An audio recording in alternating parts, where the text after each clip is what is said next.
Assalamualaikum warahmatullahi wabarakatuh dan selamat pagi. Oke, sebelum kita memulai pembelajaran kali ini, alangkah baiknya kita berdoa menurut agama dan keyakinan masing-masing. Berdoa dipersilahkan. Berdoa dicukupkan. Oke. Nanti jangan lupa ya, kalian harus absensi. Nanti kalian bisa melihat di Google Form yang ada di Classroom, Google Classroom-nya ya. Oke, sebelum kita mulai pembelajaran, Ibu menyediakan satu cuplikan gambar. Silakan diamati. Gambar ada di sebelah Ibu. Apakah kalian sudah mengamati? Ya, di situ ada kertas terbakar tanpa disulut api. Di kertas itu ada benda ya atau objek yang disebut sebagai loop. Apa itu loop? Ya, nanti kalian pasti akan tahu. Loop di sini fungsinya adalah mengumpulkan berkas cahaya matahari menjadi satu titik terang. Ya, kalau kalian lihat ya. Masih ingat ya, kalau matahari itu merupakan energi panas. Jadi, kalau dia terkumpul pada satu titik, dia akan lama-kelamaan akan panas dan kertas itu akan terbakar. Lah, kok bisa ya tadi loop itu mengumpulkan sinar? Kok bisa gitu kan ya? Jawabannya nanti kalian bisa menjawabnya melalui simulasi yang akan kalian lakukan ya. Ya, di loop itu ada komponen yang disebut apa? Ya, betul sekali. Komponennya adalah lensa. Yang digunakan adalah lensa cembung. Oke. Pada pagi hari ini tujuan pembelajaran kita adalah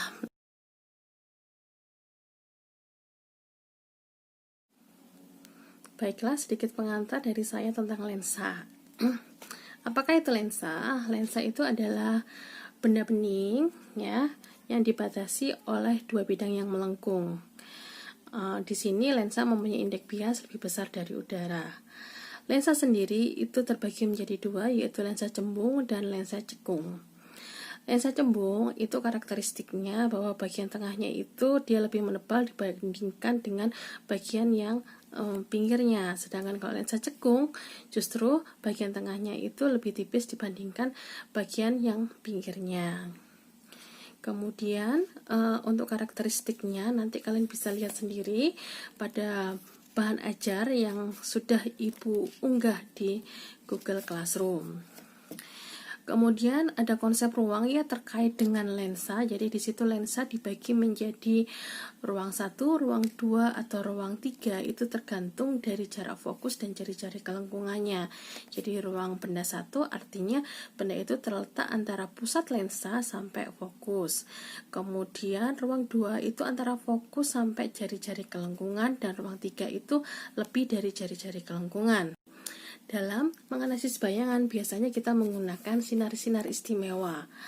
Di lensa cembung maupun lensa cekung sendiri itu ada sinar-sinar istimewanya ya.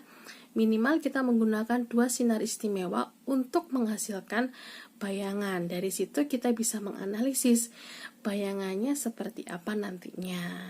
Oke. Pada kegiatan pembelajaran kali ini, nanti Ibu akan membagi kalian menjadi kelompok-kelompok kecil ya.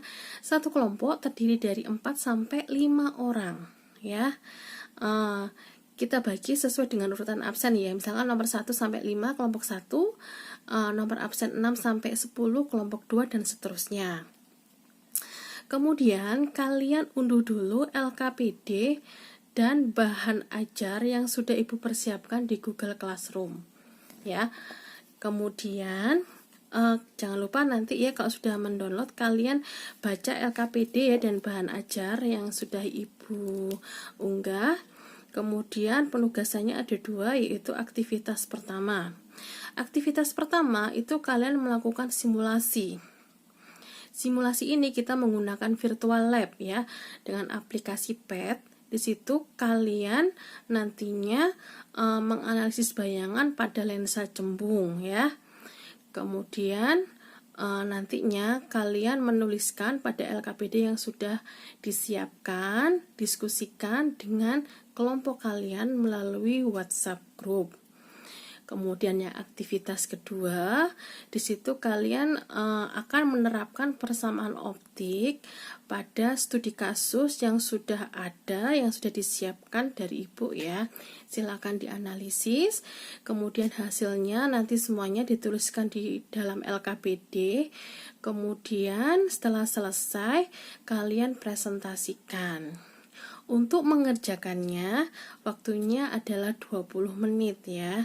Kemudian nanti perwakilan kelompok silahkan mempresentasikan hasil diskusinya. Oke, untuk software pad-nya nanti kalian bisa lihat dari LKPD ya. Langkah-langkahnya bagaimana nanti Ibu tampilkan sebentar lagi. Oke, baiklah, apakah ada pertanyaan? Oke, jika ada pertanyaan, silakan kalian bertanya kepada saya melalui WhatsApp grup juga bisa, ya kan? Oke, silakan bekerja ya anak-anak ya. Oke, kalian buka ya nanti simulasi PET di situ untuk linknya sudah ada di LKPD. Nanti jangan lupa kalian harus ngecek dulu apakah di laptop kalian atau HP kalian itu sudah install Adobe Flash ya. Oke, kalau sudah terbuka nanti padnya, kalian mencari taskbar simulation. Setelah itu kalian cari yang fisik ya, light and radiation. Di situ nanti kalian bisa melihat geometrik optik ya. Disitulah kalian nanti akan bersimulasi ya. Jangan lupa ya, ini flashnya juga harus jalan ya. Setelah itu silahkan kalian nantinya bisa menjalankan simulasi ini. Jadi di situ sudah disediakan nanti besaran-besarannya apa ya. Di situ ada lensa, kemudian di situ ada benda, ada bayangan, kemudian di situ ada titik fokus ya. Kemudian kalian bisa mengubah-ubah nih posisi bendanya di mana ya. Kalian juga bisa melihat ya nanti bayangan yang terbentuk itu seperti apa. Kalian bisa menganalisis ya. Jadi kalau benda diletakkan di mana, sifat bayangan yang terjadi itu seperti apa. Oke, baiklah, selamat bekerja.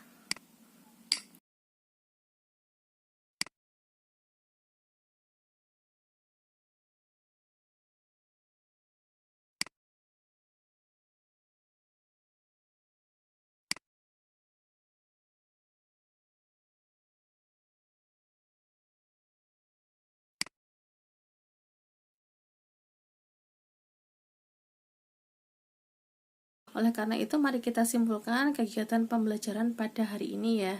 Oke, yang pertama untuk menentukan besaran fisika, di situ tidak ubahnya sama ya dengan cermin ya. Berarti ada jarak fokus, jari-jari kelengkungan, jarak benda, jarak bayangan, perbesaran, tinggi benda dan tinggi bayangan. Kemudian yang kedua untuk menganalisis bayangan, ini terbagi menjadi dua ya, karena ada lensa cembung sama lensa cekung. Lensa cembung di sini sifatnya adalah mengumpulkan cahaya, kemudian fokusnya selalu positif. Kemudian untuk pembentukan bayangannya ini tergantung dari benda ditempatkan di ruang mana ya. Jadi bayangan terbentuk ini karena perpotongan dari sinar biasnya atau perpotongan dari perpanjangan sinar biasnya. Jadi bayangannya bisa berbentuk nyata ataupun maya. Kemudian untuk lensa cekung sifatnya adalah divergen atau menyebarkan sinar, sehingga fokusnya itu mempunyai nilai negatif. Karena dia mempunyai nilai negatif, ya jadi ada sinar datang seolah-olah itu dibiaskan melalui titik fokus. Karena seperti itu, maka perbentukan bayangannya itu merupakan perpanjangan dari sinar biasnya, sehingga dihasilkan bayangan yang sifatnya adalah maya, tegak, dan diperkecil. Oleh karena itu, kalian tulis ya refleksi di buku kalian masing-masing. Untuk pertemuan selanjutnya, kita akan melanjutkan kembali ya dengan aplikasi dari lensa. Sebelum kita akhiri, marilah kita berdoa terlebih dahulu. Berdoa menurut agama dan keyakinan masing-masing. Berdoa dicukupkan. Oke, terima kasih. Wassalamualaikum warahmatullahi wabarakatuh dan selamat pagi.